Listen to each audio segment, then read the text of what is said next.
That's a shame. Look, your whore of a mother gave her. She walked out on us. Okay. Hey, it's being live streamed. Cool. Not yet. Now it is. Okay, cool. Cool. Hurry up and get started.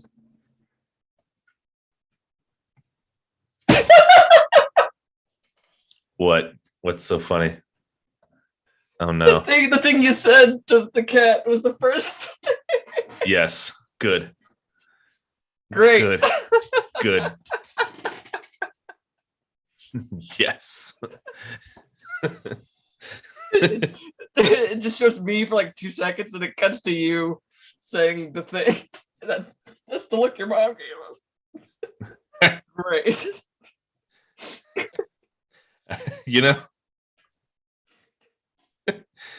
It's just one of those things. It's one of those things. It's the story of my life. All right. Okay. I'll tweet this out and then we can. Oh gosh. What? Oh man. All right. Live streaming.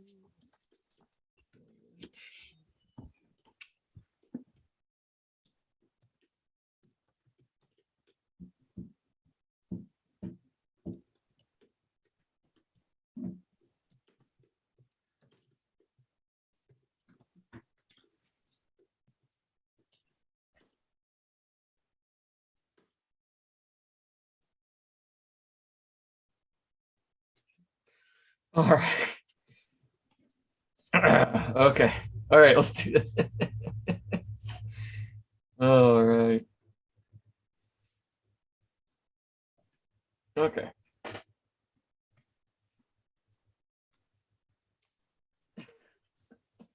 Okay. And welcome back to Dropping the Hammer with Daniel McFadden. I'm Daniel McFadden, NASCAR reporter for frontstretch.com and speedsport.com, here to talk NASCAR with you. And with me, as almost always, is my good friend and podcasting co-host, John. It's always Christmas here, La Follette. Yes, it's always Christmas at this house because I'm always treating myself to some. It's a sick, sad world out there, Daniel. You got to give yourself something to look forward to. Like, oh, a book came in the mail about the plague or slavery or some other terrible world malady. Or I got to buy records of songs that make me sad. Everyone's got to have experienced one day of joy over the plague in their life. Exactly. Yes, exactly. And my day will be coming up soon. But until then, we've got way more exciting things to talk about other than the Black Death.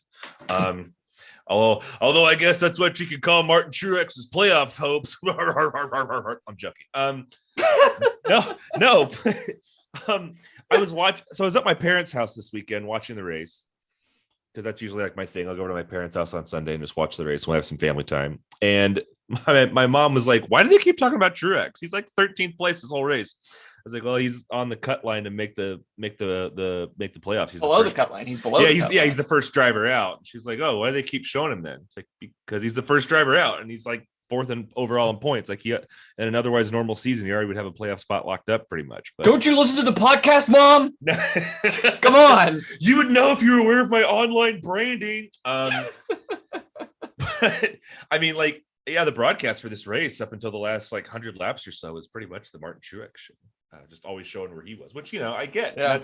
That kind of goes back to what we were talking about last race. I mean, last podcast was where people clamoring to kind of not a vocal minority of people on social media were clamoring, to kind of go back to the old system. It's like, why? This Richmond race wouldn't mean anything. Like, Chase Elliott would still have a gargantuan lead. Like this wouldn't mean anything. So I don't want to return to the days where the championship is locked up a race before the end of the year. Like, yeah, Dale Earnhardt's celebrating at Rockingham, but we still got a race in Atlanta next week. I'm like, that. Yeah. No. Thank you. Yeah, because sometimes you'll just see it in Formula One's like a great example. Like, how many years do they have the championship locked up with 4 races left? Like, what's What's the point? Like this year, Max Verstappen, he could crash out the next like 3 races or whatever, and he'd still win the title apparently, right? So, but anyway, but they've got the Netflix series, Daniel. They're it's so riveting to watch. Yes, so a highly edited, curated show to wring out all the drama. Max Verstappen live in the fast lane. But hey, that NASCAR's finally going to get its own version of that on the USA Network. I'll watch that. It looks cool. Oh yeah, I'm going to watch it too, but it's not Netflix where hundreds of millions of people have it. No. Whereas, USA Network, what, 40 million people or so have it. Only 40 million. The last time I regularly watched USA Network was when Monk and Psych were on. And that's been a while. The only time I ever regularly watch USA is when there's like Olympic coverage on all the NBC networks. Yeah. Like I don't really watch much scripted TV. So, and honestly, like didn't USA used to have a lot of NASCAR races on back in like the late 90s or mid to late 90s? No. Was that TBS? I think you're thinking TNT, TBS. TBS, yeah. So maybe some IndyCar races were on there. Maybe that's what I'm thinking. Maybe CART. I think it was CART. I think CART might have had some stuff on USA. I don't know. Either way, it doesn't matter. There's been times where maybe 1 or 2 cup races got put on USA Network, and then like Watkins Glen, I think actually might have been on USA Network a couple of times at some point. But it's never been on it this much. So, but anyway, Richmond Raceway, Federated Autoports 400. John, won by who made the right pick last week? This guy. Nice. This guy made the right pick. Kevin Harvick. Thanks, Kevin Harvick, for making us correct back-to-back weeks. And I think for a while, my chaos pick was running top 5. Where did he finish? I picked Eric Almirola for my chaos pick. He finished in 8th. At one point, he was running 4th. So good day for him. Also, Chris Buescher is looking to be a spoiler there as well. But as soon as the third stage started, it felt like a completely different race for the most part. It's like where's this? Where's this been? Where was this for the first 250 laps? Like, you guys are now racing like there's no tomorrow, and this is now fun to watch. And Chris Buescher, please give us the chaos win. Just give us the chaos win. Right? Came so close. At one point, I realized that Brad Keselowski, Chris Buescher's teammate / team owner, was like the first lap car in front of Harvick. It's like, oh, this is gonna make things interesting, and then he did make things interesting. And like Buescher just like got right there on Harvick's like outside, but just couldn't finish it. Thanks mostly to like Ricky Stenhouse Jr. was kind of like racing in the same area, so that screwed it up. But from the way that Harvick and Logano were talking about the race after it was over, it sounded like, it was an overcast day, but nonetheless, the sun was going down near the end of that race. The track was getting cooler. Logano said that once the sun started getting low, his car started to handle differently and went away. And Harvick's got better as it went cooler. So, like you said, it really felt like the third stage was completely separate from everything else, because the first 2 stages really just felt like follow the leader. Yeah. Not necessarily like follow the leader, because it's not like everyone was just like glued to the bottom of the track. There's like they were racing all over the place. Yeah. Like it looked very good. Like multiple lanes, they're racing up there, racing close to the wall, diamonding and all that. So it was a racy race. There just wasn't. Just not for the lead. Like Logano, yeah, Logano led like over 200 laps. He led more than half of this race. 222, yeah. Yeah, and they're near the end of the race where Harvick was trying to pass him and had difficulty getting around him. It seemed like it was just another classic, here's Logano just kind of savvying his way to a win.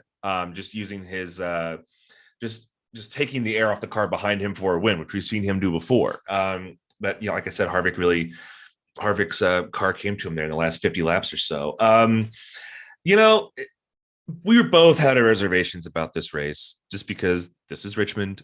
We don't have to elaborate any further than that for NASCAR fans. Richmond has not been a good track the last several years. I thought this race was fine. Like it was fine. It was the definition of fine. It was fine. Yeah. But like I still don't know why the third stage saved it. If it had been like the way it played out, I'd be like, Uh-oh.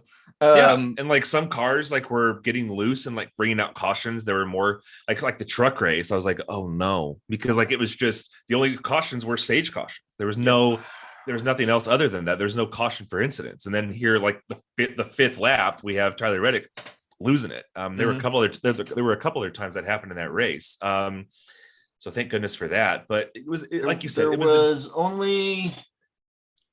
really only two accident. There are three accidents. There are three cautions for accidents. So yeah, there's the Reddick one on lap 4, and then something with William Byron. What happened to him? I don't remember that accident. I don't remember. Oh! There was the accident with technically Eric Jones, Kyle Busch and Chastain. Getting into each other, Bush spinning, and then Eric Jones getting the Chastain and him spinning. Yes. We got Chastained, is what Kyle Busch said. We were his victim this week. So Chastained. Hashtag Chastained. I kind of like the fact that his name is becoming a verb now. Like I like Ross Chastain and I cheer for him as a driver, but like it just like who else, like what other driver has like a last name that you could say that it would sound cool? I think Bush, like, oh, I got Bush this week. Well, Harvicking is a thing, or was a thing at Atlanta. Harvicking. Yeah. Remember that? Yeah. So Chastained, it just sounds like you have to call into work. It's like, I can't come in. I got Chastained. I got Chastained. I can't make it. Start coughing. But Larson. I got Cindric. I got Cindric. No, that doesn't work. I got Ellioted. That didn't work either. No. That Bushered. I got Bushered. I got Bushered. Yeah, that's right there with Bush. I think those are the only like other two that could kind of come close. You could say I got Suarez, but that sounds racist. So you got Beld. Yeah, that could work. I got Truex. That doesn't work either. It's just Chastain. So yeah, what a difference 2 weeks makes for Kevin Harvick. Oh yeah, he went into Michigan having led like 13 laps all season. Yep. And now 2 weeks in a row, he reclaims the closer name, and just taking it to him at the last run of a race after green flag pit stops here at Richmond. Like we went a long time without a caution in this race, so this was an old school, old fashioned run to the finish, kind of like in the spring too, where that was a long run, and Harvick almost won that race. He came in second, so that's kind of primarily why I picked Harvick to win, was just how he did at the end in the spring, and also he has this momentum from Michigan. But yeah, 2 wins in a row. He's the first driver in the Cup Series to win back-to-back races since Kyle Larson did it back in October, and he won 3 in a row. Yes. So a lot of people are asking, is Kevin Harvick a championship favorite now? Is he, John? I don't necessarily think so. Yeah, I'm a bit hesitant to say that as of now. I mean, obviously, it wouldn't surprise me if he did, but just say this for Harvick. In any other ordinary year, I think we're talking about how consistent he is. I think the only reason there was the narrative that his season seems lackluster is because, again, there's been so many winners. If you look, I think overall in points, let me look it up real quick. Just in raw points, he sits 8th right now. Yep. And in terms of, if you go all the way back, that's behind Blaney, that's behind Truex. Yeah, and they're the ones who are sweating it right now. Yep. And if you go all the way back to Talladega back in April, Kevin Harvick has only finished outside of the top 10, I think 5 times, and like one of them was the road course at Indy. He had a bad day at Pocono, but even then he was 12th in Atlanta. Didn't have a good day at Gateway. He was 33rd. But like, ever since Talladega, here's his finish: 10-9, 4, 15-3, 33-4, 10-10, 12-5, 27, 33-1-1. Like, there's a couple bad weeks in there, but by and large, he's been incredibly consistent. And he's never really panicked. He's never panicked all season long. I wrote it last week in my column at Front Stretch. He was asked after the win at Michigan by Dustin Long, like, you've been doing this a long time, but you've been going through this rough patch, but you never panicked or anything like that. And he's like, all this is easy. This is like nothing that gets thrown at me. This is me just paraphrasing. Nothing that gets thrown at me now will be anything like what happened back in 2001 when I had to get this call in to replace the face of NASCAR. Right. And then spend a year becoming the guy who replaced Dale Earnhardt while also doing double duty in the Busch Series at the same time. Mm-hmm. Nothing's going to match that. No. Like this. And so, yeah, if I'm him in that position, I'm like, whatever. This is just another thing. Yeah, it's just another race at Richmond. And just to kind of go back to how you said, this race was kind of the epitome of fine. I do think this race was better than what I thought it'd be. But like, again, I really, really hope that NASCAR does not come back here twice next year. I hope they keep. We should find out this month. It seems like. I mean, obviously, I would say the summer race was better than the spring race. Keep it when it's warm, because this car seems to perform better there when it's warm and the track's warm. Well, I think it was unseasonably cold in the spring for that race. Okay. So I think it was kind of an outlier. But everything, the crowd looked better, I think, than the spring race. Yeah, it did. Some stuff I've heard anecdotally, whatever. It's like the energy at the track was like really, really good. So I don't know. But yeah, I still don't think it needs 2 races. So. No. I don't think anyone would say that unless they're, the president of the speedway. Like they have a new president. This was I don't know what her name is, but this is her first year as president of the track. So I don't know. But like one thing that was interesting about Kevin Harvick's press conference after this race, it was 40 minutes long. Him and Ronnie Childers held court for like 41 minutes. I put the whole thing up on the YouTube page, so you guys can go watch it if you want. And it's very interesting because Kevin Harvick's his career is almost over. Mm-hmm. Almost over. It's probably next year's it. Probably. If so, so with these last 2 weeks and these 2 wins, wins no one was really expecting. I wouldn't say Harvick's, waxed poetically about stuff, but he gave pretty decent perspective on a lot of stuff. Then it sounds like it's coming from someone who knows the end's kind of near. And someone asked him about, what the vibe was like at the track this weekend, because he's been there, he's seen the peak. He's right. He raced there at Richmond in front of 100,000 people, and he addressed it twice, and it was just very interesting because I'm currently in the middle of writing my column for Front Stretch this week, and it's tentatively titled "Kevin Harvick and the End of NASCAR's Golden Age," which, for all intents and purposes, it ended years ago. Yes. And I write in the column, it's like it didn't end on the day of Dale Earnhardt's death. The actual expiration date is somewhere between July 28th, 2008, when the 15th Brickyard 400 was run, and September 29th, 2008, when the stock market crashed. Yeah. It's somewhere right in there was when the golden age of NASCAR ended. But we still we still have reminders of that period. And it's basically Kevin Harvick right now. Kurt Busch, he's out currently with a concussion. Even though he came into the series before Harvick, you also got like Denny Hamlin and Kyle Busch, who can say they raced during that period, but I mean they came in like 05 or 4, 05. Yeah, Kevin Harvick, like his first Cup start is 2001, but he's been racing in NASCAR since 1995. Mm-hmm. He made one Truck Series start in 1995. He has been around a very long time, and I mean, I think it should be addressed. Like he is when he steps away, like that's really kind of like the end of a time period in NASCAR. Yeah, like I agree. I write in the column, like for a long time, Jeff Gordon was the bridge to NASCAR's past. He made his first start in Richard Petty's last race.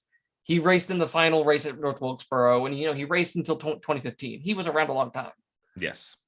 My favorite stat that got thrown around a lot last year was that Ryan Newman and Kurt Busch were the last drivers who could say that they competed in a race with Dale Earnhardt.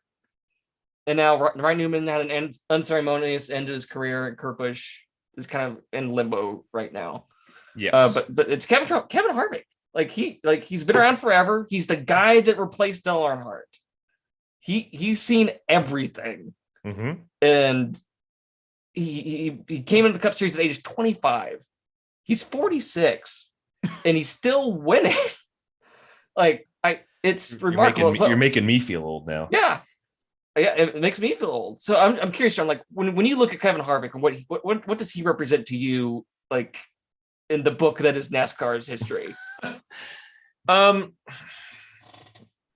It's hard to come up with a word off the tip of my tongue or off the top of my head. What I really like about him, he seems to be the last driver who can be salty and, race guys hard on the track, but still be liked in large part by the fans, unless he's going after Chase Elliott. You could say that about anybody, right? Yeah. So, yeah. He's like, hey, Chase Elliott's like the one untouchable guy you don't go after if you don't want to get the fans to boo you. But a lot of he's just you think of guys like William Byron and Alex Bowman and Kyle Larson, and again, this is just, and even Chase Elliott, not even to pick on Hendrick. These are just drivers that came off the top of my head, but those are drivers who are more or less kind of even keeled. And when they don't get too high, they don't get too low. They really don't show emotion in certain circumstances. But Harvick always seems, for better or worse, fiery and opinionated and salty. But fans like him about that. And that was part of the thing that was brought up in the Kyle Busch documentary that came out a couple months ago that you and I saw.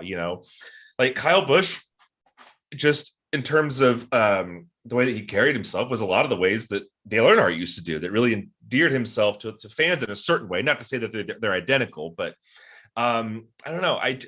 And part of me just really likes that in NASCAR. I think it's good for the sport when there's people like that. And you look at some of the younger drivers now, and who is there that's going to be that way?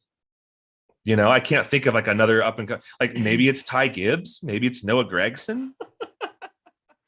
Maybe, I don't know. I don't think anyone right now, Kevin Harvick, reporters on a regular basis are going to him and asking him for his opinions on the state of certain things in sports, specifically the safety of the next gen car. Yes. Kevin Harvick is not happy right now when it comes to what NASCAR's doing to make the next gen car safer. He's not great about it.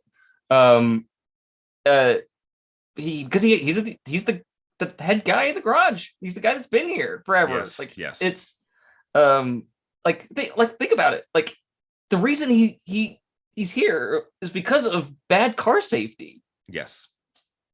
So it's I can't think of anyone.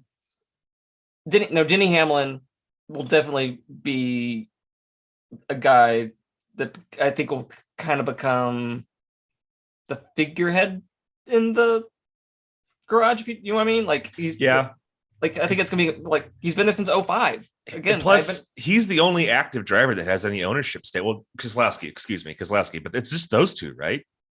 That have ownership stake. Well, technically BJ McLeod too.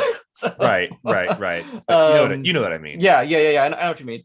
Keselowski will also kind of, he'll probably give you opinions, but not in the Kevin Harvick fiery way. No. Not he's more reserved, calculated, analytical. Yes. But not the he's a pocket protector kind of guy. Not to say it's a bad thing. That's just who he is. He's a pocket protector kind of guy. And Kevin Harvick, wears his heart on his sleeve. So, but again, I don't know who that is in the next wave of drivers coming up. I just don't see it. And NASCAR needs drivers like that. Yeah, you're happy. Oh yeah, absolutely. Let me look at the rundown from the race. Let's real quick. That's not the one I wanted. All right, so We said Hamlin probably. I mean, maybe Blaney if he never drives for Penske. He seems like he could be that guy. But Penske drivers, even in IndyCar, like they're just very, uniform. That's just their brand. Give it a few years. I think Daniel Suarez. I think because he was very like kind of raw about his feelings about how the Indianapolis race ended. Yes, and I that wasn't something I was familiar with Suarez was being that opinionated about something, but I think he could be one. Yes, these guys are so young. I know. Yeah, like so young. Like so many of these guys are they showed they were talking about Ty Gibbs in the race on Sunday, and they showed his age, and he's like 19. He looks every bit of 19. He looks 12. What are you talking about? He's got a baby face. Yeah, that's what I was saying. He looks very, very young.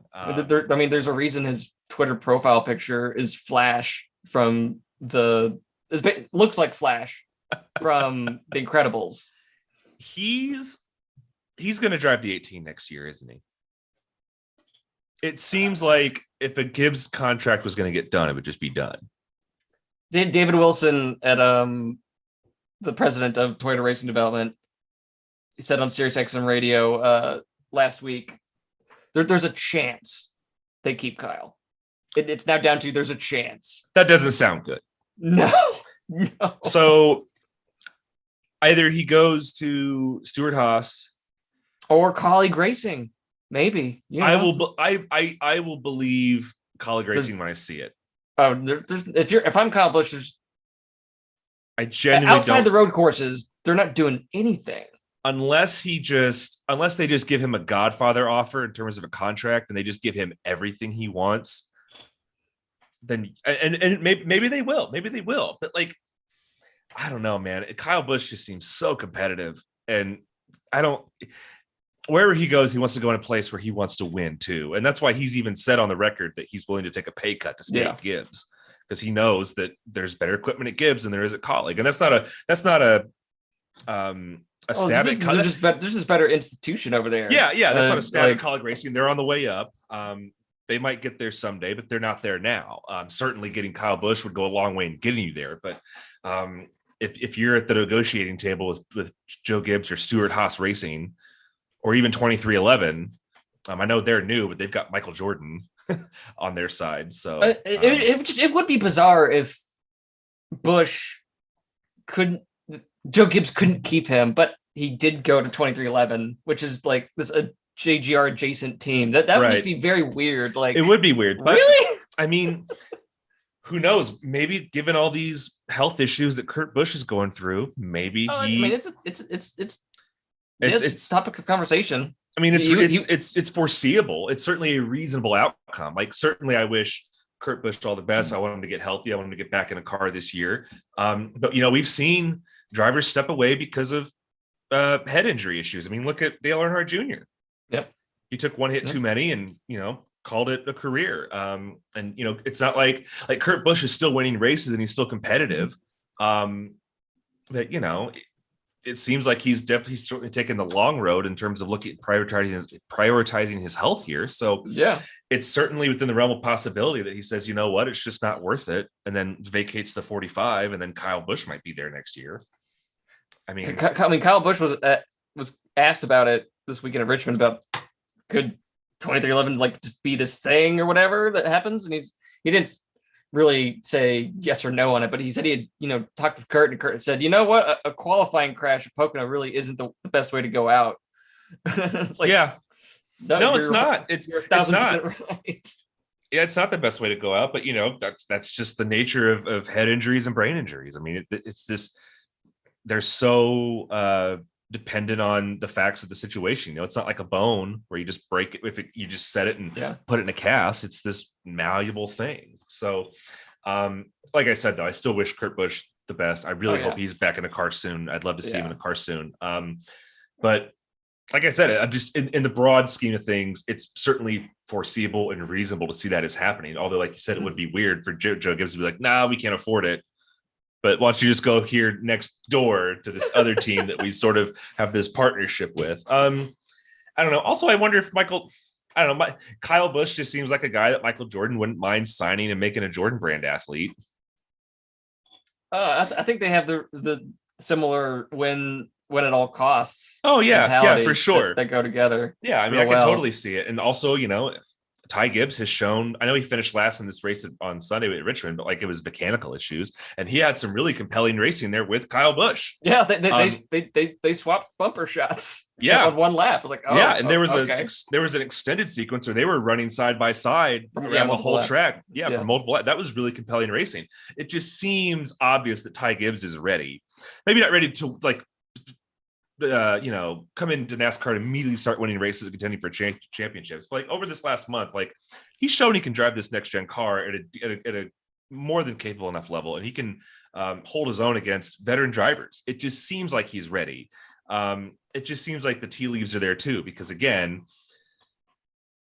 if Kyle Busch is going to cost X amount of money, but you still don't have sponsorship. Meanwhile, here's Ty Gibbs, who already has sponsorship, and you can pay him way less than you have to pay Kyle Busch. Also, he's the owner's grandson, so there's no real rush for him to come in and immediately, start kicking ass and winning races. He's going to have a much longer runway to improve and get better. You would think longer than what Cole Custer's got. It's Stuart Haas. But it's just going to be interesting to see how it plays out. But yeah, no, I don't see him going to college. Either he's back at the 18, he's driving the 45, or he's driving the 41. One or the other. I'd guess the 41 because that's like the Gene Haas car. Yeah. The one that's sponsored by Gene Haas. Isn't Eric Almirola? Is it true that he's like not retiring now? Like, has he backtracked that? It's in the conversation. It's been a kind of background noise kind of thing that maybe he won't retire. Is it going to be a Brett Favre thing now? It's just like every year for the next 3 years, we have to worry about Eric Almirola retiring. I mean, I'm of no mind of it either way. Like I just think it's interesting because like at the beginning of the year, I was like, yes, this is definitely my last year. It's my farewell tour. And like, here we are. But you put out a press release and everything. Yeah. And here we are in August. Made a video. Like, I mean, look, you made a hype video for your retirement. Hey, if Smithfield Foods wants to keep paying me money to put me in a race car, I'll take your money. Sure. I don't begrudge him that. Was there anything else in this? So race? with this win, Sunday, Harvick now has 60 career wins, tying him with Kyle Busch. Guess who the next driver is up on the win list? I have no clue. Dale Earnhardt. Oh, really? Cool. Wins. So we've now entered this stage. How many wins does he have? 76. 76. Okay. So 16 more to go. Kevin Harvick's not going to get to 76. No, I don't think he is. But Kyle Busch could. But this is going to be like this. This is what I was going to ask you. So we don't know where Kyle Busch is going to be racing after this year. Yes. He's only won 5 times in the last 118 races, dating back to the middle of 2019.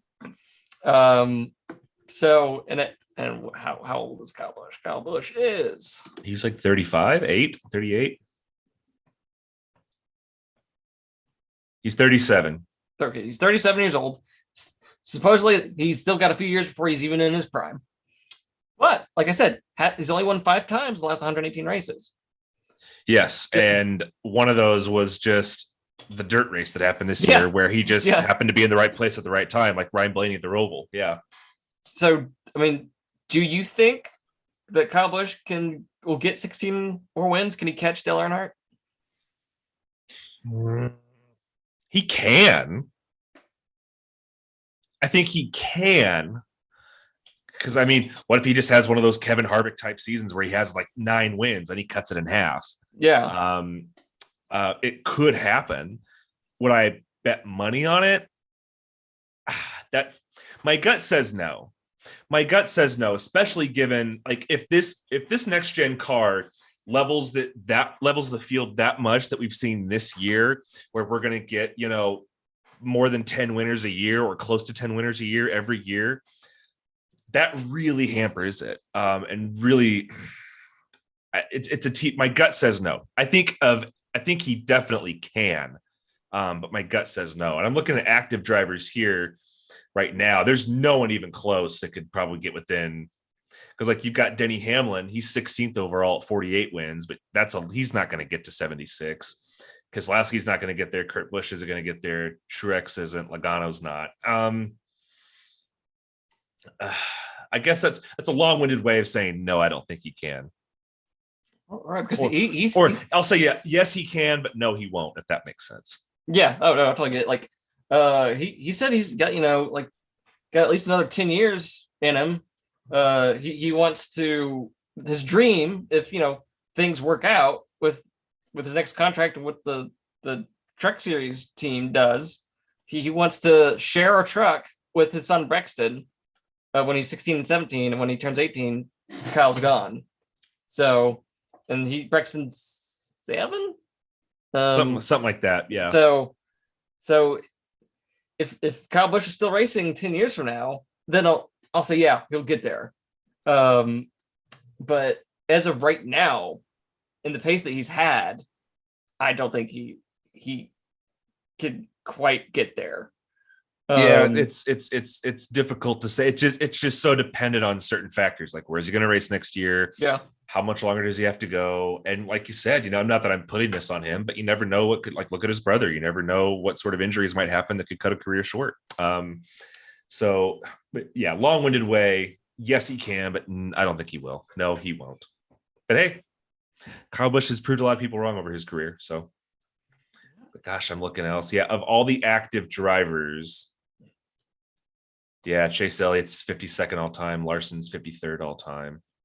Chase Elliott has 17 wins already. Wow.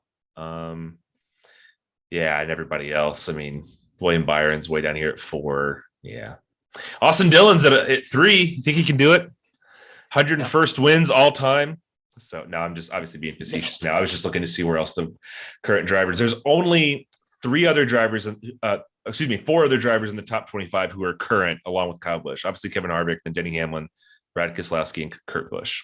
Denny Hamlin 16, Keselowski 24, Kurt Busch 25. And 25th overall is just 34 wins. So yeah, I feel like the top 10 when it comes to the all-time wins, it's kind of locked down for a while. Yeah, a while. It's a while. Hamlin could get to 60, but well, he's only at 40. He's at 48. Oh, yeah, 48 right now. He's at okay. 48. So he's only 12 away from 60, which he could do. But again, I don't know if he will, but it's reasonable. It's foreseeable. Gosh, how old is Denny Hamlin now anyway? 41. 40? Yeah, he's 41. He'll be 42 in November. Okay, so he's my sister's age. Got it. Okay.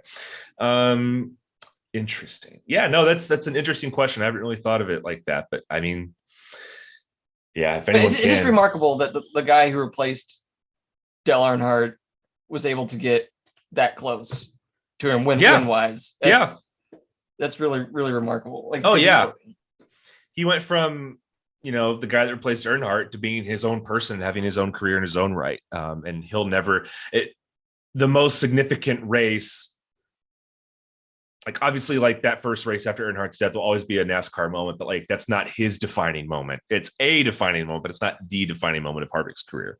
That's a huge testament. Are you talking about the Atlanta win? Yeah.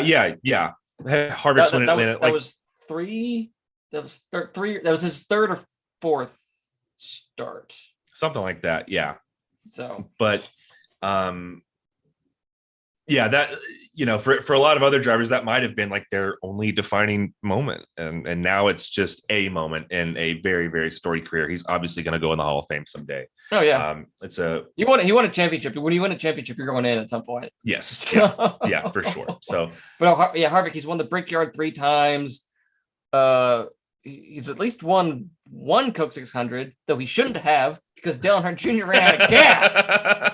Oh, sorry. Still bitter. He's won the Southern 500 3 times, or twice, excuse me. Won the Daytona 500 once. He's just Mark Martin should have won that race. The resume speaks for itself. I mean, yeah, he's certainly a Hall of Famer. So, all right, so playoffs. Going into Watkins Glen, Mr. Young Ryan Blaney is 12 plus 26 over Martin Truex Jr. Martin Truex Jr., who has multiple wins at Watkins Glen, who's good on road courses. Yes, and Brian Blaney he was my chaos pick. I picked Truex. I don't know who did I don't remember who I picked. Did you pick Buescher? I think I might have. I think he picked Buescher. He's still my pick because of how well he's done on the road courses. He's been running really well this year. Yes, and after this race, man, so like he said, Buescher has said like they went to did the tire test back at the end of May, and they figured something out there that just lit a fuse on them when it came to road courses because they were out to lunch at Coda, which was before the tire test. Yes. So yeah, he's had 3 top 10 finishes on road courses since then. Finished second at Sonoma, I believe like 8th at Road America. And what was the other road course? Indy. Finished 10th after his car caught on fire. Yeah, his car caught on fire and he still had a top 10. Correct. So he's still, I think he's still gonna be I think he's not just my chaos pick, he's my pick like to win. But yeah, Ryan Blaney, he only has 1 road course win. That was the Roval on a race that either Martin Truex Jr. or Jimmy Johnson should have won. Yes. But they didn't. I went back and looked at Blaney's performances at the Glen. Excuse me, Blaney's performances at the Glen. He's got a 19th, he's got an 8th, he's got a 12th, he's got a 5th in 2019. Obviously, he didn't race there in 2020 because of COVID. Yeah. And then last year he came in 14th. So, and just looking at the list of former Cup Series winners at Watkins Glen, in the last 20 years, only 5 winners have come from outside the top 10. So if you don't qualify well, and that makes sense for a road course. That makes sense for a road course. So if he, how many of those were someone's first win of the season? Was at Watkins Glen? Steve Park, Ambrose, Steve Park in 2000. The first career win. Montoya in 2010, was it not? Probably. I think like he got his 2 wins in separate years. Yeah. So yeah, Allmendinger got his first career win. Both Ambrose wins. Chase Elliott got his first career win there. Yep. So I mean, it can happen. So, but it just, again, if you want a shot, here ever since 2010, here's where the winner has started: 3rd, 5th, 6th, 16th. That's Logano, and then 6th, 3rd, 1st, 4th. I mean, it's almost all top 5. So yeah, that's gonna be tough. Yeah, it's gonna be really tough. Qualifying day goes a long way towards how you do in race day, and again, it's a road course. It's not an oval where you got a bunch of passing zones all the time. What I do like Watkins Glen for how racy it is because there's so many long straightaways, but there's still not super too speedway many. Of road courses. Yeah, but there's still not too many passing zones. Although turn 1, that's bumper cars, just like turn 1 at the Indy road course. But not as much because you get that. Not runoff. as much. You get the runoff, so you get more room to maneuver. And I think when they added the runoffs in turn 1 and turn 7, the last left-hander, I think when they paved over those areas, it improved the racing at Watkins Glen. Yes, exponentially.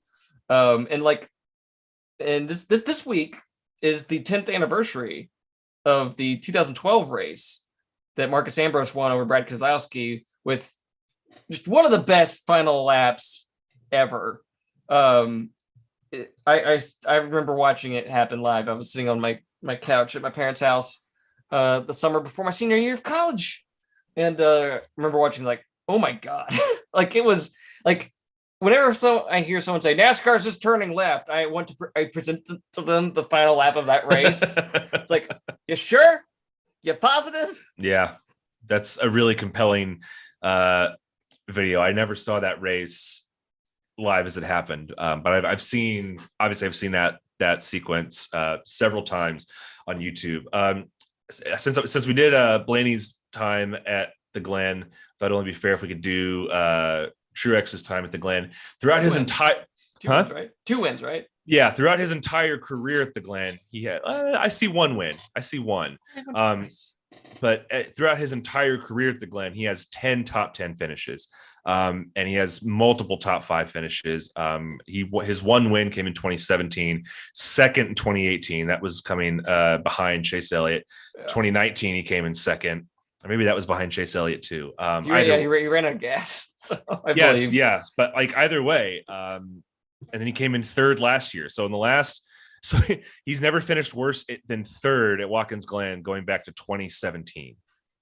So yeah, he's not just my chaos pick. He is my pick to win. I know Toyota's been out to lunch on some of these road course races, but where did that phrase come from? Out to lunch. I don't know. Like I don't really get it, but I know how to use it. I just Googled it. Out to it. It just, I don't know. It's telling you what it means, but it's not telling me where it comes from. I guess it's an expression that originated on U.S. college campuses in the 50s. Its first appearance in print was 1955. I don't know why it comes, like, it doesn't get much into that, but anyways, certainly Truex has not been out to lunch on road courses, even though Joe Gibbs has been certainly questionable this season. I'm going to give him the benefit of the doubt, and especially no one wants to go to Daytona wanting to put all your stakes to get into the playoffs at that one race, because obviously we know how that race can be. It's so chaotic. I think Truex gets it done. All right. So, okay, before we go any further, let's go ahead and do our Jeff Gluck's good race poll versus we should have done this earlier. Versus Rotten Tomatoes. It's another tried and true episode of our game where me and John each pick a movie and quiz the other person. But we have to make the other person guess whether the Jeff Gluck Good Race Bowl for the preceding Cup race, whether the score from that was higher or lower than the movie that we select. So you wanna go first this time, John? Sure. Yeah, you went first last week. I'll go first this time. Mine is going to be way too on the nose, and you're going to roll your eyes. But I really don't care. So I saw a TikTok from Richmond. Somebody was in a fan was in the stands, obviously, filming the race, and the caption for the video said, I can't believe they didn't call a delay with lightning this close to the track. And then it goes for about 10 seconds and there's no lightning, but then they have a die cast of Lightning McQueen go across the camera right before it loops back. And that inspired me to go with the seminal, semi-classic, very memeable Pixar film from 2006, Cars. Good choice. I almost went with the other NASCAR movie that came out that year. There was another NASCAR movie that came out in 2006? Yeah. What was it? Ricky Bobby. Oh, duh. Yeah, okay. Those came out months apart. Yes. Duh. Obviously. Yes. Okay. Gosh. That was 16 years ago. Ricky Bobby could get a driver's license this year. Lightning McQueen could get a driver's license this year. I am speed. Ka-chow. Anyways, so Cars, right. Higher or lower? Well, first off, the score for Richmond on the Jeff Gluck Good Race poll was 70.5. So yes. We round up to 71. Yes. Okay. So, oh boy, Cars is a good movie. It's not bad. It's a cartoon, but you know what? It's a decent depiction of the sport. Sometimes to turn left, you got to turn right. Paul Newman's last role. Yes. Before he died. Did the movie come out after he died? I think it came out before he died. Okay. Spawned 2 sequels. Never saw the second one. The second one is so bad. It's so bad. But I like the third one. Third one was a return to form. The third one's very fun. Third one's very fun. So, but first one, 06 Cars versus Richmond, race number 2. Cars is higher. Are you sure?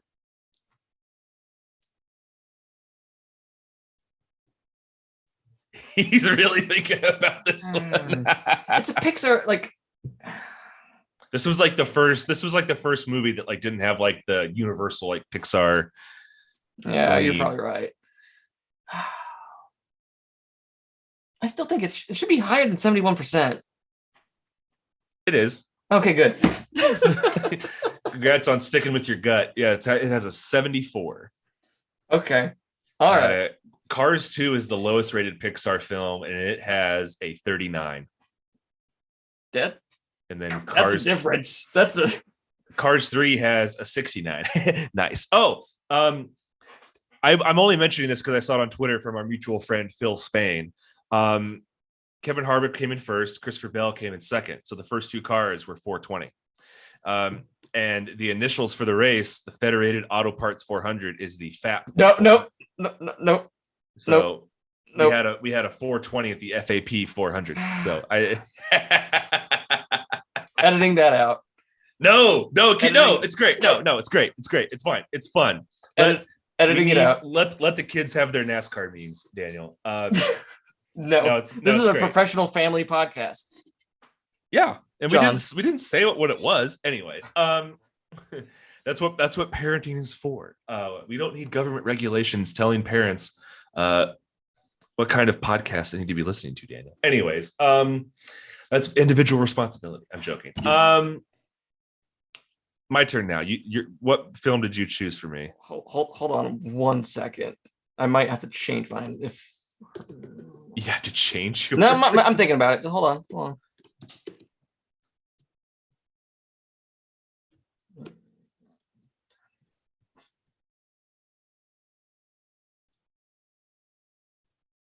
This is riveting podcasting. I'll edit it out. Just want to make sure. Okay, not going to do that. All right, sticking with my original pick. All right. All right. So I found, like I said, I'm writing a Kevin Harvick column for French Church this week, and I went around NASCAR's media website trying to find a picture of Kevin Harvick from like the early portions of his career, the early days. So I stumbled upon this one picture of Kevin Harvick in 2004 meeting and shaking hands with Dwayne "The Rock" Johnson. It is. I saw a Twitter picture today where he was shaking hands with the singer of Nickelback. That I posted that too. Was it you? Okay, cool. That was me. Yeah, that was from 2004 also. So, and this picture of Kevin Harvick meeting The Rock. Is this like the most 2000s picture ever? Yes. Like Kevin Harvick's got these like very kind of sunglasses. Wraparound sunglasses, kind of to a degree. The Rock's wearing this was a Texas Motor Speedway for a race, so he's wearing a leather jacket for the race, and it's just so like the Rock's facial hair is just so 2000. It's just like 2000s. It's so rich. So when I was scrolling through movie scores trying to find the right movie, I came across the 2003 action comedy, which the critics consensus says this movie doesn't break any new ground, but it's smart, funny buddy action picture with terrific comic chemistry between Dwayne "The Rock" Johnson and Sean William Scott. You chose The Rundown? I am talking about 2003's The Rundown. Oh my God. I saw this movie like on TNT once. I've never watched it. Like, I think Christopher Watkins in it too, isn't he? I have no idea. No idea. Oh my God. But starring Dwayne "The Rock" Johnson, Sean William Scott, 2003, The Rundown. I've seen this movie. It's just been so, man. I feel like this is right at 70%. Getting there. I feel like this is right at 70%. Man. This is so hard. That's the purpose of my picks. I make it hard on you. I know you do. Can't make it up. I feel like it's like right at 70%. That's what my gut's telling me here. I'm gonna go lower. The Rotten Tomato score is lower. It's 69%. Yes, I did it. Oh, I needed a win because these last couple of weeks I've not been doing very well. I chastain myself on this thing all the time. So right now, because if I would have lost this one, that's the name of the episode. I chastained myself. Well, if I would have lost this one, you would have been out 2, and it's like I can't let you get too far away. I got to stay within at least 1 of striking distance every week. One thing we didn't talk about, we can just mention this briefly, is just by lining up the cars on Sunday before the race, it will be a record day because there will be 7. Yes, that was going to be my ending point for this. So yes, 7 nationalities represented at Watkins Glen, most ever for a Cup Series race. Really, really cool. Obviously, the big name is Kimi Räikkönen, the former F1 driver, coming over doing a one-off with Trackhouse in the number 91. Yep. They just debuted the paint scheme for that one the other day. I saw it on Instagram, and man, they don't miss on their paint schemes. Trackhouse is pretty like Trackhouse. Yeah, Trackhouse and 2311. Like they, whether it's Kurt Busch or Bubba, they don't miss. And yeah, same here with Kimi Räikkönen's ride. It's going to be really fun to see. How do you think Kimi does? Where do you think he finishes? I don't know because this isn't his first NASCAR start. He made a Truck Series start and an Xfinity Series start back in 2011. Okay. He tested in the next gen car last week at Virginia International Raceway, but that wasn't his first time in a Cup car. He tested a Cup car, I think might have been at the same track. I don't know. Back in like a decade ago or something like that. But because of the next gen car, it feels like it's leveled the field just a little bit. I think his chances are better than they would have been last year. Yeah. And also, like, supposedly the racing hasn't quite been there for all the road courses, but this car was designed with road courses in mind. It's much more nimble to turn. It's not quite the animal that the old car used to be. Did you listen to the teardown with Gluck and Bianchi? Yeah. Where Jeff Gluck was like asking other drivers, like, "Do you think he'll make top 20?" And they were all just like, well, yeah. I obviously think like Chase Elliott just kind of like looked at him like, "Come on, bud." Like, yeah, I think he will. You never know, because road courses can be so finicky, especially if it just takes one idiot to just overdrive the corner on the first lap of the first turn, trying to gain a bunch of positions. Well, I don't think. I mean, I don't know much about his career, but I don't think you get the nickname Iceman from overreacting and making dumb moves. Oh, I'm not saying it would necessarily be his fault. I'm saying like he could just be wrong place, wrong time, and he's caught up in it. I really hope he gets a top 10. Although with the way Trackhouse has been this season, he might win the damn thing because Trackhouse brings the heat for all these races. This is a proven winning team. He's not getting in a backmarker team like some of these other. Yeah, he's not Joey Hand getting in a Rick Ware car. So, but I think if he gets top 20, it's a good day. I will say the same. I think I'll be optimistic and say I think he gets top 15. Though if he it'd be hilarious if there was just some weird pit stop stuff that happened, and coming to the checkered flag, he's like leading. Like, how the heck did this happen? Yes. Oh man, I want shenanigans. Give me shenanigans. Yeah. Oh yeah. Especially with the way the season's gone. Oh yeah, to have a Formula One driver come in and win at Watkins Glen. No, that'd be great. So he is from Finland. Yes. And so the other nationalities represented are Mexico with Daniel Suarez, Russia with, I believe his name's Daniel Kvyat. I don't know how to pronounce any of these names. I think it's Kvyat. Okay. And there's Rockenfeller from Germany, Tilly from the United Kingdom, Britain, whatever, and Hezemans. And I believe he's from the Netherlands. Okay. So yeah, and then on top of that, you got Kyle Larson, who's Japanese American, and you got Bubba Wallace, who's African American. So and you get Eric Almirola, who's Cuban American. So that's like a quarter of the field. So yeah, it's really cool. It's really, really cool. And also you got Chase Elliott from Georgia. I'm sorry.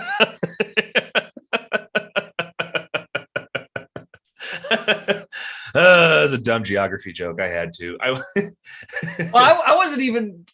didn't even think you get the reference to the country Georgia. I was just thinking you were referring to the state of Georgia as like its own I mean, some parts of it are, but I was mostly referring to the country, Georgia, doing the, it works on multiple levels, and that's called comedy. No, honestly, I'll be optimistic. I'll be optimistic for Mr. Raikkonen here. I'll say he gets a top 15 day. I would love to see him have a chance to win this race late. You never know. There could be a caution that just makes it a fuel strategy race.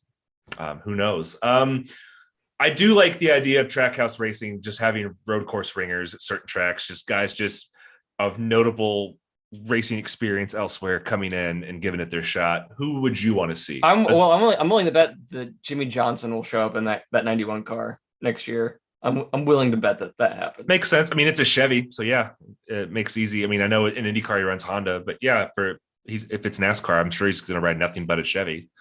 So sure, yeah, I would love to see that. This is going to be a very predictable answer for me, but I would just love to see Simon Pagenaud, an IndyCar, do it. I'd love to see an IndyCar driver come do it. I think if anyone would do it, I know for a fact that Simon Pagenaud does not like Watkins Glen, which is weird. You think he would, because it's a very European style track in the way that it's very long straightaways leading, and the corners are all very racy. But he was on a podcast a couple years back, and he was asked, if you could get rid of any IndyCar circuit, what would it be? And this was back when they were still racing at Watkins Glen. He's like, "Oh, I hate Watkins Glen," which threw me for a loop. So if Pagenaud ever does something like that, I don't think it'd be Watkins Glen. But at the same time, I don't think I've ever heard anyone express that strong of a negative opinion about Watkins Glen. So that's kind of that's why I remember it. I was like, really, that wow. track? Yeah, I was like, I don't know anyone. Yeah, same. That's why it stuck with me. But again, he might just say yes because of the opportunity. But if anyone from IndyCar is going to do it, I'd wager it'd be Will Power or Scott Dixon. If you had Scott Dixon, Takuma Sato would be cool. Sato would also be yes. I would. Also, he drives for Rick Ware, so. He does. He drives the Rick Ware car in IndyCar, so there's already a connection there. All right. But the big thing with Sato is he will only ever drive a Honda because he's Japanese. Like in IndyCar, whatever team he went to, he's only gone to teams that drive Honda. And I highly, it would take a lot of contractual maneuvering for Honda to give him the green light to drive anything that's not a Honda, regardless of whatever series it is. So if Scott Dixon was in this race, we would have two drivers by the name of the Iceman. We could have an Iceman shootout. Whoever wins gets. I tweeted yesterday a picture of Terry Labonte saying, "I only recognize one Iceman." Is he the Iceman? Yeah, that was his nickname too. Well, there you go. So okay, next year for Watkins, we'll put it on pay-per-view. We'll get Jim Ross from WWE to call the race. We'll Watkins Glen live at pay-per-view. We'll put Terry Labonte, Scott Dixon, Kimi Räikkönen in it.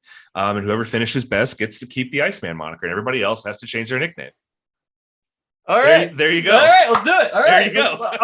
I'll drop the paperwork. No, but seriously, I hope Kimi does well. But my chaos pick and my actual gut pick is going to be Mr. Truex, and you're sticking with Buescher. Yep. Can I ask what the big deal is about changing the name on his car to Christopher?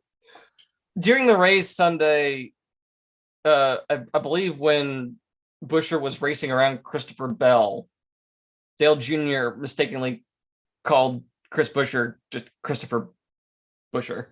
So, and now it just became this thing. So it's all done and fun. So hey, good. Why not? Good. Yeah, I figured it was something like that, but I'm not quite. I couldn't quite remember. So, no, good for Chris Buescher on having a sense of humor about it. So,